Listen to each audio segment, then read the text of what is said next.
오늘은 창세기 34장 전체에 관련된, 우리가 읽는 것은 8절까지만 읽었지만 전체 본문 속에 있는 이야기를 통해서 디나의 꼬꼬무라는 제목으로 말씀을 나누려고 합니다. 오늘 큐티 본문이기도 하죠. 어제 오늘 큐티 본문이기도 한데, 여러분 5월달이 시작되었습니다.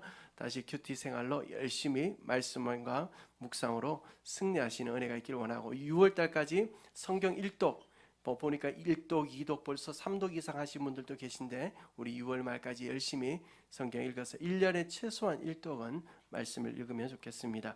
자, 오늘 설교 설교 제목에 대해서 좀 설명을 해드려야 되겠죠. 디나의 꼬꼬무, 이게 무슨 뜻인지 안다 이러면 좀 젊고, 모르겠다 하면 자기 스스로 나이가 좀 많다 생각하면 될까. 저도 사실은 몰랐는데 설교를 준비하면서 설교 제목을 꼬꼬무로 한번 지어봐야 되겠다, 이런 것들을 생각을 하게 된 것이, TV 프로그램에 보니까 이 꼬꼬무라는 프로가 있어요. 꼬리에 꼬리를 무는 이야기, 이런 뜻이더라고요. 그래서 오늘 설교 제목은 디나의 꼬리에 꼬리를 무는 이야기라고 하는 것이 정확해요. 어떤 분은 꼬꼬무 하니까 닭을 좋아하는 분은 오늘 디나의 닭 이야기인가 이 생각도 하실지 모르겠지만, 오늘은 디나의 꼬리에 꼬리를 무는 이야기, 오늘 어린이 주일이어서 그렇게 한번 설교 제목을 정해 보았습니다. 이제 본격적으로 하나님의 말씀 나누도록 합니다. 누구든지 인생을 살아가면서 위기를 만납니다. 그 위기 속에서 그 위기를 극복하기 위하여 자신의 힘, 세상적인 방법을 동원할 때는 그 위기가 정말 위험한 일이 되어서 우리를 곤란하게 합니다. 그러나 그 위기 속에서도 하나님을 만나고 하나님과 함께 그 위기를 통과하려고 할 때는 그 위기가 기회가 되고 그 위기가 축복의 통로가 되는 일들을 보게 됩니다. 그것이 바로 야곱의 인생이었습니다. 야곱은 오늘 본문 창세기 34장 오기 전에 많은 위기 가운데 있었습니다. 무엇보다도 형 에서에 대한 위기, 형 에서를 속인 일 때문에 아차하는 순간 자기 스스로 형으로 인하여 복수를 당하지 않을까에 대한 위기를 가지고 살았던 인생입니다. 그런데 그는 그 위기 속에 하나님을 만나고 하나님과 함께함으로 말미암아 그 위기가 극복되는 것을 보게 됩니다. 뿐만 아니라 하나님께서는 그에게 야곱, 뒤꿈치를 잡는 자라는 이름의 뜻을 가졌던 야곱에게 하나님과 씨름하여 이겼다라는 이름을 가진 이름, 이스라엘이라는 이름을 그에게 새로운 이름으로 주시기도 합니다. 그러한 과정 속에서 20년 동안 야곱은 믿음이 자라게 되고 형 에서와의 갈등도 해결되어지며 참 축복을 경험하게 됩니다. 야곱은 위기 속에서 하나님을 만났고 하나님과 함께 하였습니다. 오늘 이 아침 여러분의 인생 가운데 혹이라도 위기를 만난 분들이 계신다면 그 위기 속에서 하나님을 만나시고 하나님과 함께 하심으로 여러분의 위기가 기회가 되고 축복이 되기를 주님의 이름으로 축원합니다. 그런 야곱에게 오늘은 자신의 인생과 자신의 가정에 결코 일어나지 않길 바라는, 아니 야곱의 인생 속에서 이 부분만큼은 없었으면 좋겠다, 삭제할 수 있으면 삭제하면 좋겠다 싶은 정도의 끔찍한 하나의 사건이 일어나게 됩니다. 그것이 바로 디나의 꼬꼬무, 디나의 꼬리에 꼬리를 무는 이야기와 관련된 이야기입니다. 창세기 34장과 35장 사이에 있는 이 34장은 많은 설교자들이 건너뛰는 장으로 많이 알려지기도 합니다. 그래서 우리가 보통 이 창세기 34장은 설교 시간에 잘 다루지 않는 편이기도 합니다. 그러나 우리가 이 창세기 34장을 가만히 들여다보면 하나님의 놀라운 은혜가 숨겨져 있어요. 그래서 특별히 가정의 달을 시작하는 우리에게 주시는 하나님의 메시지가 참 놀랍습니다. 그래서 오늘 우리는 이 창세기 34장에 있는 사건을 통해서 하나님이 주시는 메시지를 함께 받으려고 하는 겁니다. 자, 여러분, 디나의 이 꼬꼬무, 꼬리에 꼬리를 무는 이야기의 배경을 여러분 아십니까? 그 이야기를 먼저 좀 제가 해드리고자 합니다. 야곱에게는 11명의 자녀들이 있었습니다. 참 많았죠. 11명. 조금 있으면 10대명이 채워지죠. 요셉도 태어나고 하면요. 이제 11명이 있었는데 그 가운데 딸은 하나밖에 없어요. 그러니까 얼마나 오빠들에게 사랑을 받았겠습니까? 야곱에게 있어서 특별히 이 형제들은 배가 다른 형제들이었습니다. 그런데 그 가운데 레아에게서 난 6명의 배가 같은 형제가 있어요. 그 오빠들은 특별히 이 디나를 너무 사랑했던 것 같습니다. 외동딸, 그리고 유일한 우리 형제 가운데 딸, 여자 디나를 참 사랑했던 것 같아요. 그런데 이 디나가 세겜에서 야곱의 가족들과 함께 살 때, 잘 기억해 보십시오. 어디에 살고 있을 때요? 세겜 잘 기억하세요.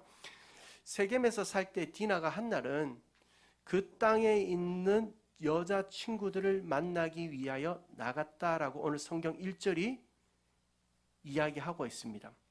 1절을 여러분 한번 보시면, 레아가 야곱에게 낳은 딸 디나가 그 땅의 딸들을 보러 나갔더니 라고 말씀하고 있습니다. 그 땅의 딸들을 보러 나갔다. 우리를 이것을 그냥 스치듯 보아서는 안 됩니다. 믿는 집의 딸인 디나가 지금 우상을 섬기는 가나안의 친구들을 사귀고 이방 문화에 빠져 사는 자기 또래의 여자아이들의 매력에 빠져 그것을 보기 위해 나갔다라고 하는 것이 가장 정확합니다.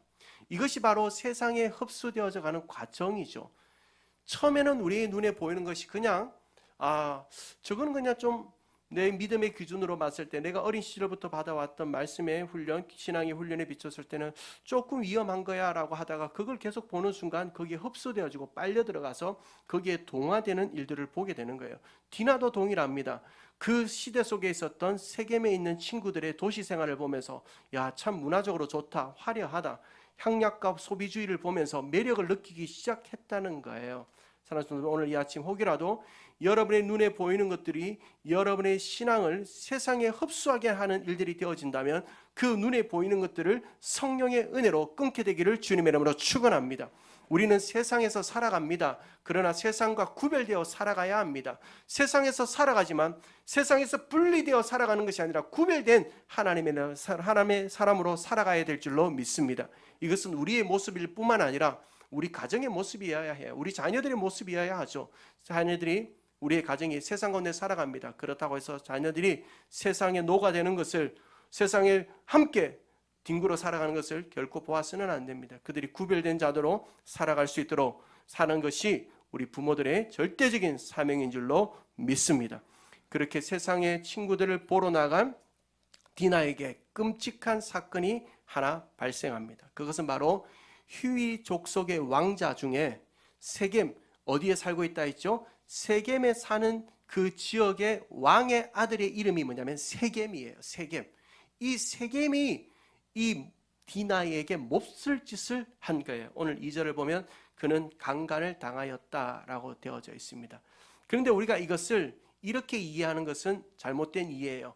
디나가 길을 가는데 세겜이 그냥 납치해가지고 몹쓸 짓을 했다, 이건 아니라는 거예요. 왜냐하면 3절을 보시기 바랍니다. 3절을 보면 같이 읽어볼까요? 시작. 그 마음이 깊이 야곱의 딸 디나에게 연연하며 그 소녀를 사랑하여 그의 마음을 딸 말로 위로하고. 자, 여러분, 세겜과 디나 사이에는 어느 정도의 서로 사랑하는 마음들이 있었던 것 같습니다. 그런데 분명한 것은 그 사랑하는 마음이 있다고 해서 결혼 전에 강간을 해서 그런 행위를 하는 것은 잘못된 거예요. 그것도 강압적으로 한 것은 잘못된 거예요. 성경은 그걸 얘기하는 거예요. 결코 이것은 올바른 행위가 되지 못합니다. 디나와 세겜 사이에 어느 정도의 사귐은 있었지만 분명한 것은 디나는 원치 않는 관계를 강압적으로 가지게 된 겁니다. 세겜은 이렇게 생각했을 수도 있습니다. 그 땅의 왕자잖아요. 그러니까 그 고대 사회의 문화에 봤을 때는 그 왕자는 어떤 여인을 자기 마음대로 강압적으로 하고는 그 여인을 아내로 삼는 것, 그것을 도덕적으로나 죄책감 문제로, 죄의 문제로 다루지 않았단 말이에요. 그러니까 그 세겜도 내가 몹쓸 짓을 해도 아내로 데리고 오면 되지라고 생각했을 수 있다는 겁니다. 그런데 여러분, 여기까지 봤을 때 이쯤 되면 누가 이 사건의 전면에 딱 나서야 됩니까? 아버지가 나서야죠. 도대체 이게 우리 가정에 우리 딸에게 할 행동이냐? 아버지가 딱 나서야 되는데 여러분, 아버지의 모습은 지금 등장하지 않습니다. 우리 조금 이따 이 부분 살펴볼 거예요. 자, 이런 상황 속에서 세겜의 아버지는 나서요. 내 아들의 문제 해결하려고. 이방왕인데도 믿는 가정의 아버지보다 나은 것 같아. 하몰, 그 아버지가 야곱을 찾아옵니다. 야곱을 찾아와서 이렇게 제안을 합니다. 합의 제안을 내는 거죠. 우리 아들이 잘못했으니까 이렇게 합의합시다 하고 합의로 내놓은 조건이 어떻게 되는가 하면 34장 8절에서 12절에 나와요. 우리 8절에서 12절 제가 한번 읽어볼게요. 하몰이 그들에게 이르되 내 아들 세겜이 마음으로 너희 딸을 연연하여 하니 원하건대 그를 세겜에게 주어 아내로 삼게 해라. 그러니까 당신의 딸을 우리 아들에게 주라라는 거예요. 너희가 우리와 통혼하면 너희 딸을 우리에게 주며 우리 딸을 내가 데려갈 텐데 그렇게 하면 뭘 줄 거냐면 10절에 보니까 너희가 우리와 함께 거주하되 이 땅에서 같이 살자는 거예요. 이제 물질적인 공약을 하는 거죠. 여기 머물며 매매하며 여기서 기업을 얻으리라 하고, 그러니까 여기에서 너희들이 이 땅에서 누릴 수 있는 것을 다 누리게 해주겠다 제안을 하는 거예요. 11절에 보니까 세겜, 이제 디나에게 몹쓸 짓을 한 세겜도 디나의 아버지와 그 남자 형제들에게 이르되 내가 너로 너에게 은혜를 입게 하라. 너희가 내게 말하는 것은 다 내게 주리니 12절에 보니까 이 소녀만 내게 줘. 디나만 내한테 주라. 그러면 아무리 큰 혼수와 예물을 청할지라도 너희가 말한 대로 주겠다는 거예요. 그러니까 이런 말이에요. 우리 아들이 잘못했으니까 강압적으로 몹쓸 짓을 했으니까 여기에서 우리 살면서 땅도 같이 나누고 돈도 벌면서 살고 또한 당신들이 원하는 혼수 뭐라도 다 해줄 테니까 그냥 당신 딸만 주세요 라고 얘기하는 거예요. 이게 뭐예요? 여러분 눈에 좋아 보입니까? 좋아 보입니까? 기왕지사 이렇게 된 거 뭐 이렇게 하면 좋겠지라고 생각하십니까? 아니에요. 돈이면 다 된다는 식의 세겜 왕의 접근이에요. 여러분 이쯤 되면 디나의 아픔에 대해서 헤아려야 돼요. 한 여인의 아픔에 대해서 이야기해야 돼요. 근데 디나의 이야기는 1절 나오지 않습니다. 디나의 마음에 대해서 용서를 구한다, 반성한다 이런 것은 바로 잡겠습니다라는 것에 대해서는 전혀 이야기 없어요. 돈 줄 테니까 해결하자는 거예요. 나 왕이잖아, 나 왕자잖아. 왕이고 왕자인데 뭐 이 정도 하는 거야 뭐가 문제돼. 돈 주니까 해결하자는 거예요. 여기에서 우리가 한 책의 제목이 생각납니다. 리차드 포스터의 돈, 섹스, 권력. 이 세 가지가 어떻게 힘이 되어 작동하는지를 보여주는 거예요. 이런 상황 속에서 디나의 오빠들이 이 이야기를 알게 됩니다. 들에서 돌아온 디나의 오빠들이 이 이야기를 듣고는 화가 치밀어 오르는 거예요. 어떻게 우리 동생에게, 사랑스러운 내 여자 동생에게 이런 일을 행할 수 있는가? 이건 합의할 문제가 아니라 복수할 문제다라고 오빠들이 마음의 분노를 느끼고는 복수하기 위하여 그 세겜왕 하몰과 그리고 그 세겜 왕자를 속이게 되는데 어떤 방법으로 속이는가 하면 이렇게 속이는 거예요. 그들이 수가 적으니까 그 희위 족속과 싸워서는 이길 방법이 없는 거예요. 그러니까 당신들 남자들 전부 다 할례를 구해라 해라. 왜? 우리는 예수님 앞에 하나님 앞에 선택받은 백성인데 선택받지 못한 너희 이방인들과 결혼할 수 없다. 너희들이 우리와 함께 가족이 되고 함께 결혼하려면 너희들 하나님께서 말씀하신 할례를 다 해라 라고 거짓말로 속이는 거예요. 그러니까 이것을 세겜과 하몰 왕이 좋게 여기고 그 땅의 남자들이 전부 다 할례를 받게 됩니다. 그리고 할례 받은 지 3일째 되는 날, 제일 고통이 심한 날, 그 시므온과 레위, 디나의 오빠들이 사람들을 이끌고 가서 그 땅에 있는 남자들 싹 다 죽여버려요. 그리고 그 죽음의 칼 앞에서 세겜도 하몰도 죽게 되죠. 그거로 끝나지 않아요. 성읍을 완전히 짓밟아 버립니다. 그리고 재산을 약탈해 옵니다. 남은 사람들을 포로로까지 끌고 옵니다. 여러분, 오빠들의 분노야말로 우리가 지극히 볼 수 있죠. 내 동생이 그런 일 당했는데, 그런데 이건 지나친 겁니다. 무엇보다도 하나님을 팔아서 이렇게 복수를 한다? 이건 지나친 일이에요. 정당하지 못합니다. 이러한 디나의 꼬리에 꼬리를 무는 이야기가 오늘 성경에서는 어떻게 맞춰지는가 하면 참 어처구니 없어요. 복수를 마친 오빠들이 돌아옵니다. 그러자 야곱이 나아가서 그 아들들에게 이렇게 얘기합니다. 34장 30절과 31절. 우리 마지막으로 이 두 절만 한번 읽어봅시다. 시작. 야곱이 시므온과 레이에게 이르되 너희가 내게 화를 끼쳐 나로 하여금 이 땅의 주민 곧 가나안 족속과 브리스 족속에게 악취를 내게 하였도다. 나는 수가 적은즉 그들이 모여 나를 치고 나를 죽이리니 그러면 나와 내 집이 멸망하리라. 그들이 이르되 그가 우리 누이를 창녀같이 대우함이 옳으니이까. 자, 이게 무슨 말입니까? 야곱이 돌아온 자신의 아들들에게 얘기하는 거예요. 너희들 왜 그런 복수를 했냐? 긁어 부스럼을 만드느냐? 그냥 넘어가면 될 걸 복수를 해서 내가 이제 죽게 됐잖아. 우리 가족이 죽게 됐잖아. 라고 얘기하니까 그 아들들이 얘기하는 거예요. 아버지, 그게 도대체 하실 말씀입니까? 우리 동생을 저렇게 몹쓸 여인으로 만드는 것이, 대우하는 것이 맞습니까? 라고 하면서 어떤 결론을 정확하게 내리지 않고 34장이 끝나는 것처럼 보여져요. 이것이 디나의 꼬리에 꼬리를 무는 이야기의 전체적인 사건입니다. 우리는 여기에서 아주 중요한 부분을 이제 말씀을 통해 확인해 갈 거예요. 뭐냐면 이 사건의 원인이 뭐냐는 거예요. 이러한 사건이 일어난 원인이 뭐냐는 거예요. 근데 이 원인을 밝힘과 동시에 우리는 이 원인을 통해서 우리에게 주시고자 하는 하나님의 메시지를 들을 수가 있어요. 오늘 이 디나의 꼬꼬무 사건의 원인, 그 첫 번째는 뭐냐면 바로 타협과 반쪽 순종이에요. 타협과 반쪽 순종. 자, 오늘 여러분 이 사건이 어디에서 일어났습니까?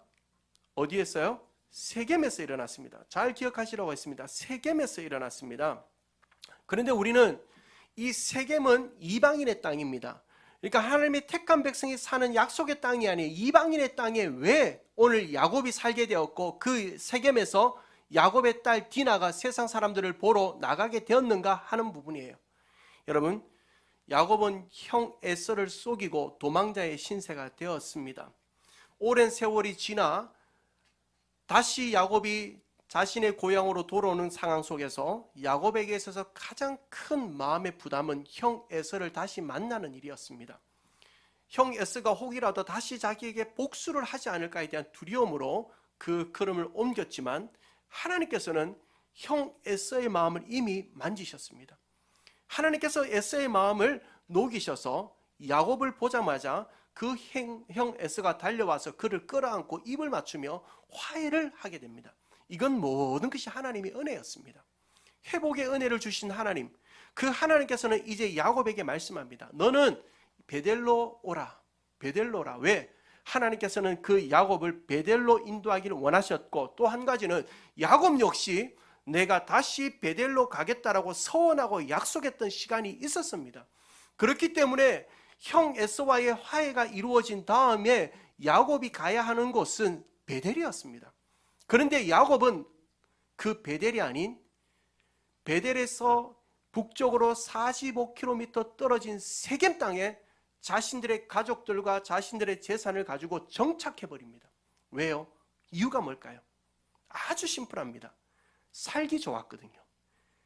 너무 살기가 좋은 거예요. 하나님께서 약속하신 땅, 또한 자기가 가기로 했던 약속한 땅 그 베델보다 세겜이 살기가 좋은 거예요. 당시 세겜은 상업과 무역의 중심지였고 목초지가 많아서 목축을 하기 아주 적당한 장소였습니다. 땅은 비옥하고 사람들도 많은 살기 좋은 이 땅이었어요. 그러니까 야곱의 입장에서는 가족들도 생겼고 재산들도 많으니 내가 여러 가지로 계산해보고 합리적인 생각을 해보니 하나님이 어떻게 말씀하셨던, 내가 하나님께 무슨 말씀을 했던 지금이야 합리적이고 계산적으로 이 세겜 땅에 사는 것이 최선이다라고 생각하고 세겜 땅에 정착한 거예요.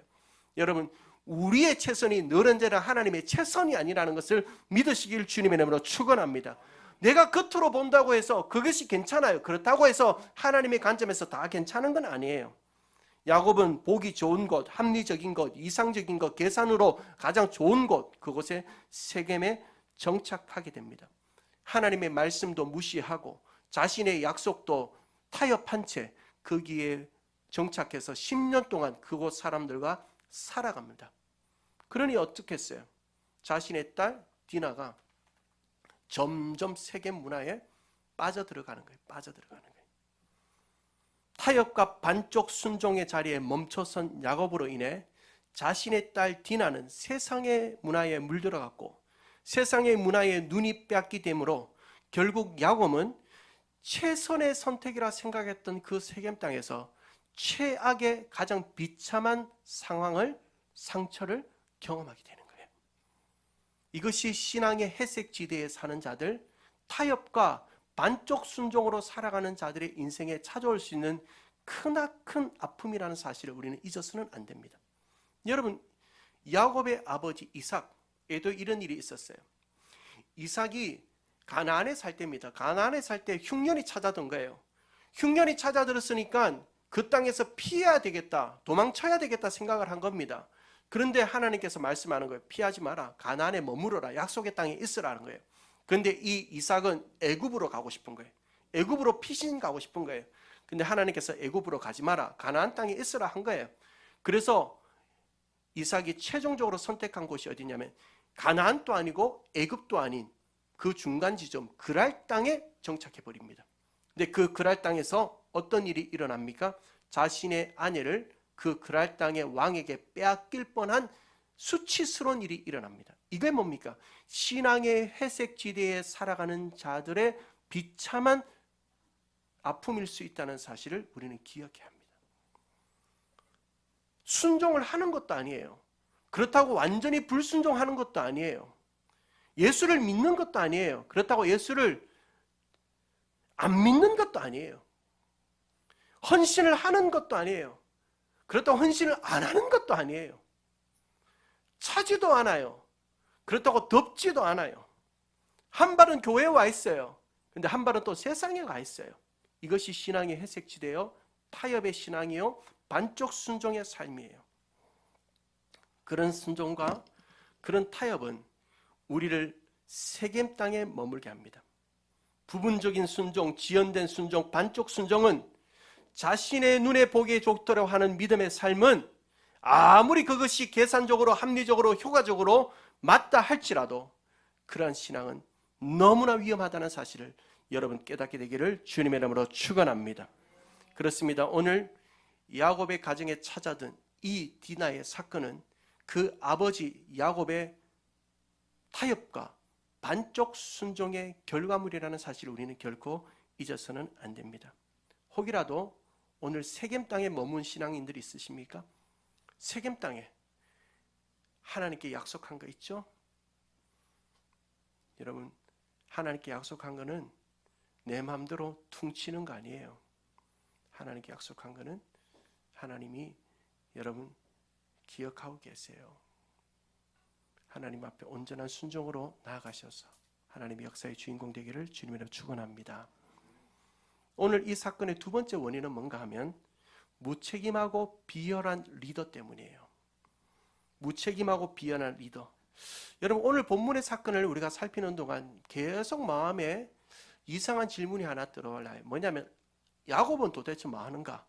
자신의 딸들과 자신의 아들들에게 일어나는 이 사건을 옆에서 지켜보고 있는 아버지 야곱은 도대체 뭐 하고 있는가? 뭐 하고 있었는지를 보여주는 성경의 고발이 있어요. 5절을 한번 보십시오. 5절을 보면 같이 한번 읽어볼까요? 시작. 야곱이 그 딸 디나를 그가 더럽혔다 함을 들었으나 자기의 아들들이 들에서 목축함으로 그들이 돌아오기까지 잠잠하였고. 야곱이 뭐 하고 있었다고요? 잠잠하고 있었다 합니다. 잠잠하고 있었다. 이 단어 잘 보세요. 지금 여러분 아버지가 잠잠할 때입니까? 딸이 그런 몹쓸 짓을 당하고 왔는데 아버지가 잠잠히 있어서 될 때냐고요? 아니거든요. 그런데 여기에서 잠잠하였다는 것은 그냥 잠잠하게 이 문제를 해결할 또 어떻게 할까 고민하고 있었다는 게 아니에요. 어떤 말이냐 하면 한 가정의 가장이요 한 공동체의 리더인 야곱이 전혀 책임감 없게 비열한 행동으로 지금 이 자리에 머물러 있는 것을 고발하고 있는 표현이에요. 그렇습니다. 여러분, 리더는 책임지는 자여야 돼요. 리더는 앞장서는 자여야 합니다. 가정의 리더이든 회사의 리더이든 어떤 공동체의 리더이든 문제가 발생하고 어려움이 찾아오면 그 가정의 문제에 대하여 공동체의 문제에 대하여 책임지고 앞장서서 그 문제에 대해서 돌파할 수 있는 힘이 있어야 돼요. 그게 리더예요. 가족을 힘들게 하는 아버지는 어떤 아버지인가? 문제가 생기면 아무것도 안 하는 아버지 가족을 힘들게 해요. 잠잠한 아버지들 있죠. 심지어는 여자 뒤에 숨는 아버지들 있어요. 여기는 우리 형제님들, 여러분의 가정에 일이 생기면 아버지가 앞장서세요. 아버지가 먼저 그 문제를 돌파하십시오. 기도로 돌파하십시오. 하나님 앞에 매달리십시오. 그러면서 이렇게 이야기하죠. 바깥 일에 너무 바빠서 집의 일은 집사람이 알아서 한다. 그 집사람은 밖에서 일 안 하나요? 요즘 시대가 달라졌단 말이에요. 책임을 회피하고 비열한 아버지, 그런 아버지들은 고통하게 합니다. 가정을 고통하게 합니다. 뿐만 아니라 공동체를 고통하게 하는 리더도 동일해요. 어떤 공동체, 여러분의 작은 공동체든 큰 공동체든 리더가 있어야 아래 있을 때 그 공동체에 문제가 발생하면 그 리더들은 책임감 있는 행동을 해야 돼요. 남 탓하지 마요. 그 공동체에 그런 일이 일어난 첫 번째 원인은 바로 그 리더 때문에 숨어버리면 안 돼요. 회피해서는 안 돼요. 그건 비열해요. 이런 비열한 모습이 오늘 본문 속에 계속 나와요. 여러분, 먼저는 디나가 세상의 딸들을 보러 나갔다 했잖아요. 세상의 딸들을 보러 나갔다. 믿음의 가정의 딸이잖아요. 근데 세상의 문화를 보러 나갔어요. 세상 친구들과 어울려서 세상에서 미쳐 살려고 나가는 딸을 봤을 때 믿음의 아버지는 뭐 해야 돼요? 믿음의 어머니들은 뭐 해야 돼요? 내 자녀들이 세상에서 어울려서 세상과 너무 속에서 그냥 막 뒤엉켜 살아가는 모습을 볼 때 뭐 해야 돼요? 막아서야죠. 너 그러면 안 돼. 물론 기도로 막았어야죠. 기도로. 미쳐가는 아이들 보면 미치게 기도해야죠. 그것이 아버지 아니겠어요? 그것이 어머니 아니겠어요? 물론 자녀들의 교육이 만만한 것만은 아닙니다. 그러나 우리 절대 포기해서는 안 됩니다. 절대 포기할 수 없는 일입니다. 우리 자녀들의 문제는. 교회 안에서도 그래요. 여러분, 우리가 교회 안에서 내가 맡고 있는 영혼들이 세상의 속에서 정말 정신 못 차리고 살아갈 때 있잖아요. 그때 우리는요, 그 리더들이 깨어서 그 영혼들을 올바른 길로 인도해 갈 수 있어야 돼요. 목사인 제가, 우리 사랑하는 성도님들이 세상에서 뒤엉켜 살아가고 하나님으로부터 멀어지는데 아이고 가만히 보고 있어요? 그건 무책임한 목사예요. 비열한 목사예요. 왜 비열한지 아세요? 내가 한마디 했다가 저 사람이 내 싫어하면 어떡하지? 교회 떠나면 비열한 거예요. 그건 비열한 거예요. 책임 못 지는 거예요. 하나님 앞에 가면은 야단 맞을 일이에요. 리더는 감시자가 될 필요는 없어요. 우리 가정에서 리더들도 감시자가 될 필요는 없어요. 그렇지만 지도자가 되어야 돼요. 인도자가 되어야 돼요. 야곱은 계속적으로 이런 모습 보여줘요. 그 세겜의 아버지 하몰이 찾아와서 이야기하잖아요. 당신 딸에게 내 아들이 참 몹쓸 짓을 했으니 돈으로 해결합시다.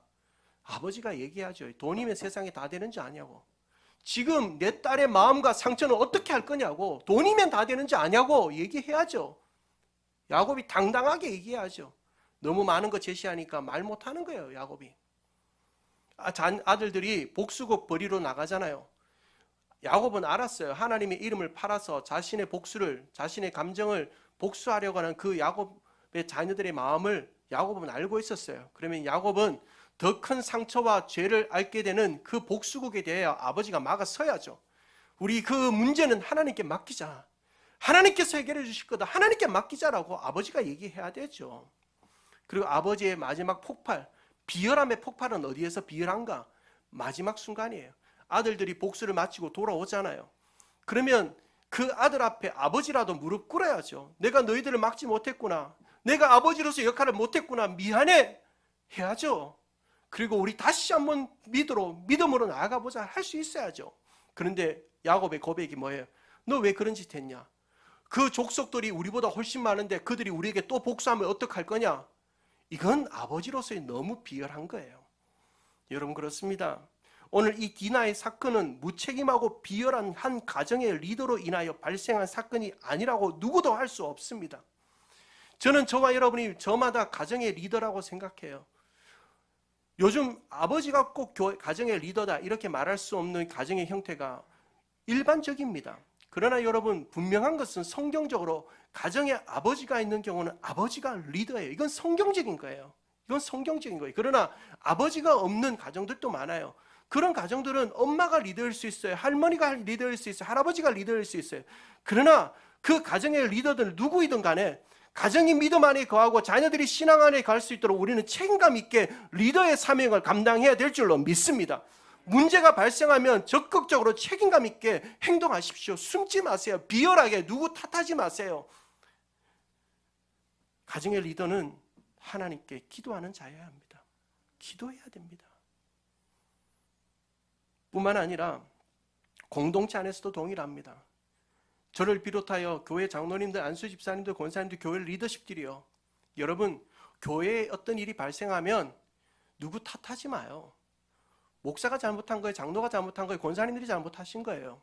그래서 교회에 문제가 발생하는 거예요. 거기에서부터 하나님의 역사가 시작되는 줄로 믿습니다. 비열하게 숨지 마요. 책임을 져요. 책임을 져요. 그것이 하나님 안에서 하나님의 놀라운 역사 앞에서는 인생이 되는 일인 줄로 믿습니다. 사랑하는 성도 여러분, 오늘 우리는 이 디나의 사건을 보며 두 가지의 문제, 원인을 밝혀요. 첫 번째는 타협과 반쪽 순종, 두 번째는 무책임하고 비열한 리더로 인하여 발생한 사건이다라고 할 수 있어요. 오늘 이 아침 여러분이 혹이라도 타협과 반쪽 순종으로 세겜의 자리에 있지는 않는지, 나는 내 삶의 자리에서 리더로서 비열하고 무책임한 리더는 아닌지를 점검해 보세요. 자, 그러면 오늘 우리는 이 디나의 꼬꼬무의 결말을 한번 살펴보려고 해요. 이 꼬꼬무의 결말은 한마디로 얘기하면 하나님의 은혜예요. 하나님의 은혜. 자, 여러분, 오늘 이 창세기 34장은 이 디나의 사건의 결말을 참 어이없게 내리잖아요. 어떻게 내립니까? 야곱이 비열하게 너희들 어떻게 이런 행동을 했냐라고 맞춰지만, 사실은 이 창세기 34장의 결론은 창세기 35장에 와서 결론되어집니다. 여러분, 창세기 34장을 보면요, 참 어이가 없어요. 이게 도대체 성경에 기록될 만한 사건인가 싶을 정도로 비참하고 비열하고 참 무책임하고 한숨밖에 안 나오는 이야기들입니다. 타협과 반쪽 순종으로 세겜에 정착한 야곱, 이게 믿음의 사람의 행동이냐고요. 그 땅에서 세상의 눈이 빼앗겨서 세상 문화에 빠져들어가는 디나, 저는 이 디나 볼 때마다 이 이름을 이렇게 바꾸고 싶어요. 그 세상에 빠져서 살아가는 그 딸 디나, 이 문디가시나 도대체 이거 왜 이러냐는 거예요. 예수 믿는 집에서 아버지가 보여준 믿음의 삶이 있을 건데 이 디나, 그리고 돈으로 무마하려고 하는 그 모든 문제를 돈으로만 무마하려고 하는 세겜과 그 아버지 하몰, 동생의 일을 복수하기 위하여 하나님을 끌어들여 쓰는 정당하지 못하고 정의롭지 못한 피해 복수를 하는 시므온과 레위, 그리고 이 모든 일이 진행되는 동안 어떤 책임감도 보여주지 않고 비열하게 행동하는 야곱. 여러분, 이 모습들 보면 이게 도대체 성경에나 나올 법한 이야기냐, 거룩한 성경에나 기록될 만한 이야기냐 싶을 정도예요. 근데 여기에 특별히 창세기 34장에 없는 두 가지가 있어요. 첫 번째는 뭐냐면 디나의 고백이 하나도 없어요. 상처 입은 건 디나잖아요. 근데 디나가 어떤 상처를 입었고 마음이 어떻고 하나님 안에서 어떤 회복을 누린다, 이런 이야기는 하나도 없어요. 왜 그럴까요? 여러 이유가 있겠지만 저는 이렇게 생각해요. 시대상을 보여주는 거예요. 한 여인의 인생의 짓밟음에 대해서는 관심조차 가지지 않고 그 여인의 상처 따위에는 관심 없는, 그 당시 여인은 뭐예요? 물건이란 말이에요. 그 물건에 대해서는, 상처, 아픔에 대해서는 전혀 관심 가지지 않는 시대상을 보여주는 거예요. 얼마나 참 안타까워요.